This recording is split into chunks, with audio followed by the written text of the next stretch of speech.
নমস্কার, সব কিরকম আছেন? ভালো আছেন? আমি যে ভিডিওটা বানাচ্ছি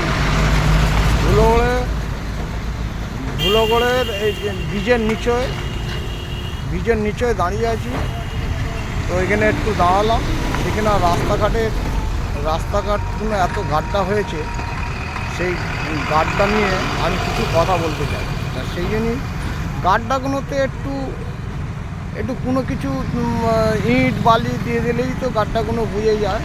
সেইগুলোই একটু যদি ভালো হয় তো সকলেরই ভালো হবে। কেন গাড়ি ঘোড়া, বাইক, সব কিছু গাড়ি, বড় বড় লরি ঢুকছে, একটু যদি কাত হয়ে যায় তো পাল্টি খেয়ে যাবে। সেই জন্যই এই ভিডিওটা তোলা। দেখুন ওই গাড়িগুলো দাঁড়িয়ে আছে এবং সেই গাড্ডা ছেড়েই আবার যেসব টোটো ফোটো যাচ্ছে সেই সব জায়গাগুলোতেই সব টোটোওয়ালাগুলো মানে গাড়িগুলো, বাসগুলো এমন জায়গায় দাঁড়িয়ে আছে, সেই জায়গাটা একটু ক্লিয়ার হলেও মোটামুটি সব মানুষেরই ভালো হয়। সেই জন্যই ভিডিওটা তোলা। দেখুন ওই জায়গাতেই, ওই ব্রিজের নিচেতে টার্নিং মোড়েতে, এই দেখুন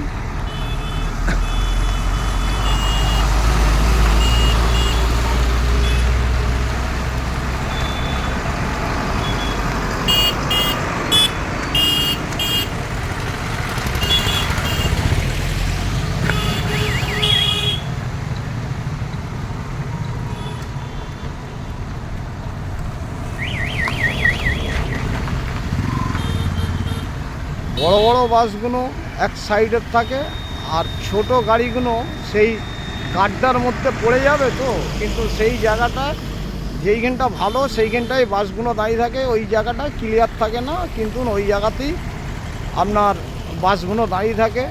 তা সেই জন্যই প্রত্যেক বাসওয়ালাকে বলবো, আপনারা এগিয়ে এসে যদি থাকেন সকলেরই সুবিধা হয়। এবং ওই গাড্ডাতে, বড় বড় গাড্ডার মধ্যে ছোট গাড়ি তো আর ঢুকবে না, এমনি ছোটো গাড়ি ওখান থেকে লাভবে, এই কারণে ওইখানটা জ্যাম হয়। এই কারণেই ভিডিওটা তোলা। দেখুন ধুলোগড়ে ঠিক ব্রিজের নিচে টার্নিং মোড়েতে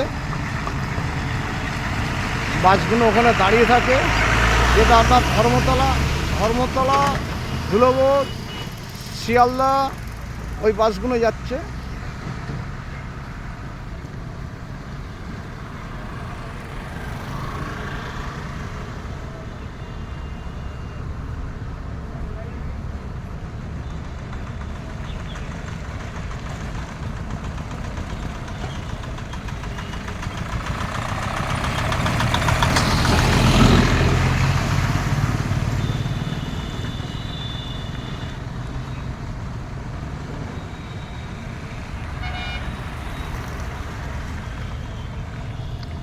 তো আমরাও যাই, তো আমরা এই মানে বড় গাড্ডাতে লাফ দেবো, আমাদেরও ভয় লাগে।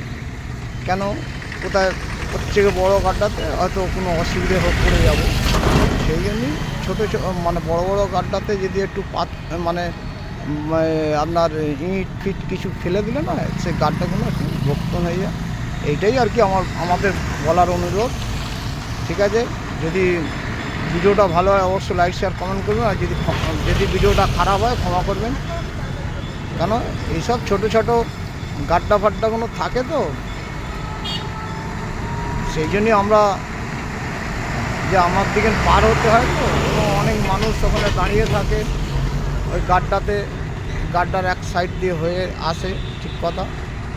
ঠিক আছে, নেক্সট ভিডিওতে আসবো। সব ভালো থাকবেন, সুস্থ থাকবেন, আবার দেখা হবে। টাটা।